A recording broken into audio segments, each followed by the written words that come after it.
और आज वो इस मुख्यमंत्री की कुर्सी पर नहीं बैठे हुए हैं जिस पे दिल्ली की जनता ने उन्हें बिठाया था। इस बात का हम सबको बहुत दुख है। पिछले 2 साल से आम आदमी पार्टी को, अरविंद केजरीवाल जी को परेशान करने में भारतीय जनता पार्टी की और उनकी एजेंसीज ने कोई कसर नहीं छोड़ी। हमारे पार्टी के कोई ऐसे विधायक नहीं होंगे, कोई ऐसे नेता नहीं होंगे, कोई ऐसे मंत्री नहीं होंगे जिनके खिलाफ इनकी सीबीआई ने, ईडी ने, इनकम टैक्स ने, एसीबी ने केस नहीं किए होंगे। हमारे सब नेताओं के घरों पे रेड हो गई, उनके ऑफिस पर रेड हो गई, उनके पैतृक गांव पर रेड हो गई, मनीष जी के तो लॉकर पर रेड हो गई और मिला उनको क्या, एक झुंझुना। हम सब ने इतने सालों से देखा है कि जब सीबीआई ईडी कहीं रेड करती है तो बड़े बड़े नोटों की गड्डियां मिलती हैं। सीबीआई और ईडी उनकी रंगोली बनाती है, सोने के बिस्कुट मिलते हैं, शेल कंपनीज के कागज मिलते हैं, अवैध प्रॉपर्टीज के कागज मिलते हैं। सैकड़ों और हजारों रेडों के बाद भी आम आदमी पार्टी के एक भी नेता से भ्रष्टाचार का 1 रुपया भी नहीं मिला भारतीय जनता पार्टी की एजेंसीज को। क्यों? क्योंकि आम आदमी पार्टी एक ईमानदार पार्टी है। आम आदमी पार्टी जनता के लोगों के लिए काम करने वाली पार्टी है। लेकिन फिर भी इन्होंने एक के बाद एक आम आदमी पार्टी के नेताओं को गिरफ्तार किया। इन्होंने दिल्ली को मोहल्ला क्लिनिक देने वाले सत्येंद्र जैन जी को गिरफ्तार किया। इन्होंने दिल्ली की शिक्षा क्रांति के जनक मनीष सिसोदिया जी को गिरफ्तार किया। इन्होंने संजय सिंह जी, जो आम आदमी पार्टी के सांसद हैं, उन्हें गिरफ्तार किया। और जब इतनी कोशिशों के बावजूद भी आम आदमी पार्टी के दिल्ली सरकार के काम नहीं रोक पाए तो इन्होंने दिल्ली के लोकप्रिय मुख्यमंत्री अरविंद केजरीवाल जी को भी गिरफ्तार किया, सिर्फ षड्यंत्र रचने के लिए, सिर्फ दिल्ली वालों के काम रोकने के लिए, सिर्फ आम आदमी पार्टी को बदनाम करने के लिए। अध्यक्ष महोदय, अरविंद केजरीवाल जी को गिरफ्तार क्यों किया, इसे समझने के लिए हमें दिल्ली के लोकतंत्र का इतिहास समझना पड़ेगा और शायद देश का। 2013 से पहले अगर आप दिल्ली का इतिहास देखिए तो सरकारें आती थी, सरकारें जाती थी, पार्टियां आती थी, पार्टियां जाती थी, मुख्यमंत्री आते थे, मुख्यमंत्री जाते थे, लेकिन एक आम इंसान की जिंदगी में कोई फर्क नहीं पड़ता था। जब 1 तारीख आती थी ना, तो जब एक पति अपनी पत्नी को अपनी तनख्वाह देता था तो वो यही सोचती थी कि इतने से पैसे में साल कैसे, महीना कैसे चलेगा। जब 25 तारीख आती थी तो हर महिला, हर गृहिणी आपको बताएगी कि घर में पैसे खत्म हो जाते थे, कैश खत्म हो जाता था, तो वो सोचती थी कि अगले 5 दिन हम कैसे अपना गुजारा करेंगे। एक परिवार अपना पेट काट काट के बच्चों को प्राइवेट स्कूल में भेजता था, अपने गहने गिरवी रख के, अपना घर गिरवी रख के अपने परिवार वालों का इलाज कराता था। लड़कियां जब अपनी पढ़ाई खत्म कर लेती थी, 12वीं की पढ़ाई खत्म कर लेती थी, तो उनको कह दिया जाता था कि जी कॉलेज बहुत दूर है, आने जाने का खर्चा बहुत ज्यादा है, तो तुम तो कॉरेस्पॉन्डेंस में घर से पढ़ लो। ये हाल होता था दिल्ली के लोगों का, दिल्ली के आम लोगों का, दिल्ली के गरीब लोगों का। लेकिन 2015 में दिल्ली में एक चमत्कार हुआ।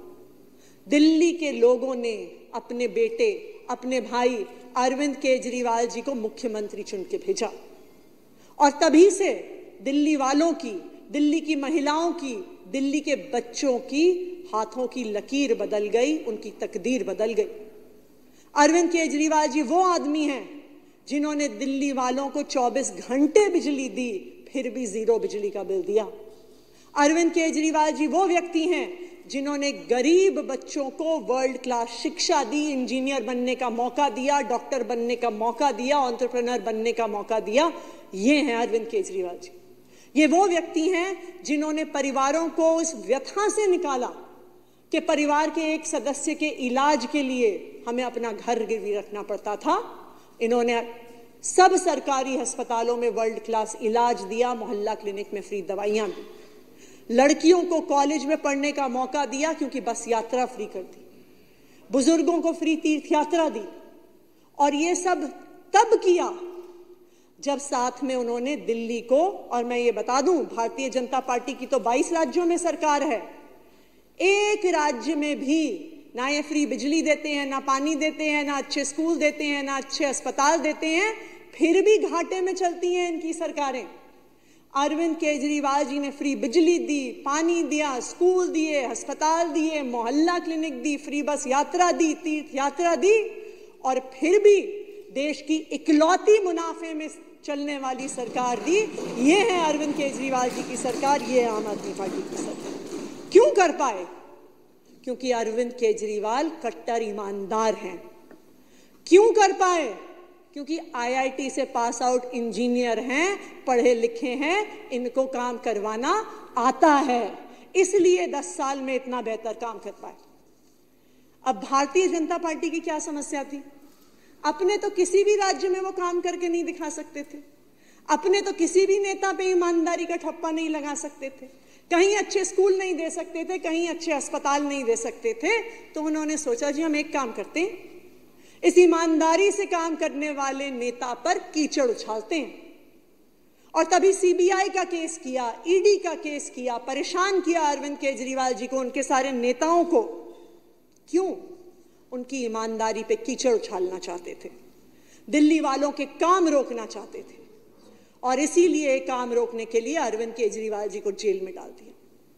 लेकिन अध्यक्ष महोदय, भारतीय जनता पार्टी को लगता है कि ये ईडी और सीबीआई और एसीबी, दिल्ली पुलिस में बहुत ताकत है। लेकिन मैं आपको बता दूं, आपकी ईडी और सीबीआई और दिल्ली पुलिस और से बहुत ज्यादा ताकत दिल्ली की माओं की दुआओं में है, दिल्ली की बहनों के आशीर्वाद में है, दिल्ली के बच्चों को प्यार में है, और उसी प्यार और उसी आशीर्वाद की वजह से अरविंद केजरीवाल जी बाहर आए हैं। अरविंद केजरीवाल जी चाहते तो इस्तीफा नहीं देते।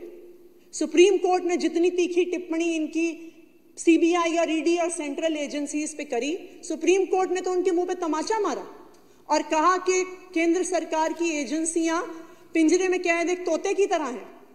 शायद कोई और नेता होता तो मुख्यमंत्री की कुर्सी पे बैठने से पहले 2 मिनट भी नहीं सोचता। लेकिन अरविंद केजरीवाल जी ने इस देश के इतिहास में ईमानदारी की और नैतिकता की मिसाल कायम करी है, और इस्तीफा देके दिल्ली के लोगों को कहा कि अगर आपको मेरी ईमानदारी पे भरोसा है, मैं तभी मुख्यमंत्री की कुर्सी पे बैठूंगा। मैं तो भारतीय जनता पार्टी से पूछना चाहती हूं, आपके किसी नेता में ऐसी हिम्मत है क्या?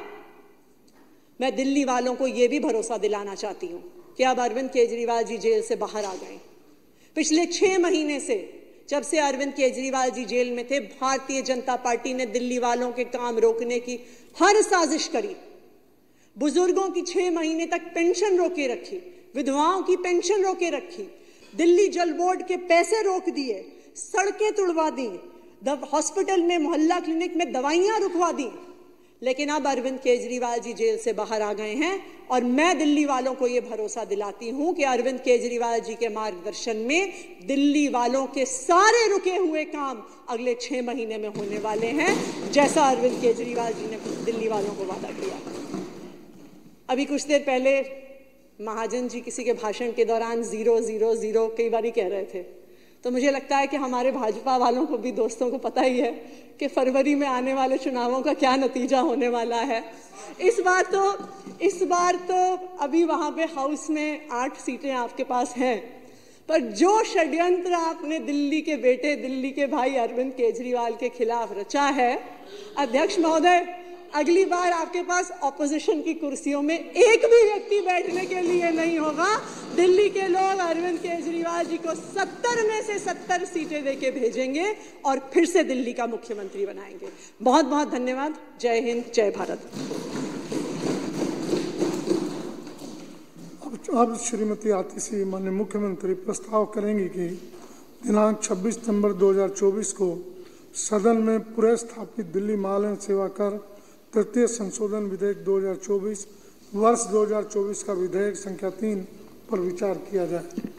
Honorable Speaker, sir, I move that the Delhi Goods and Services Tax Third Amendment Bill 2024, Bill number 3 of 2024, introduced in the House on 26 September 2024.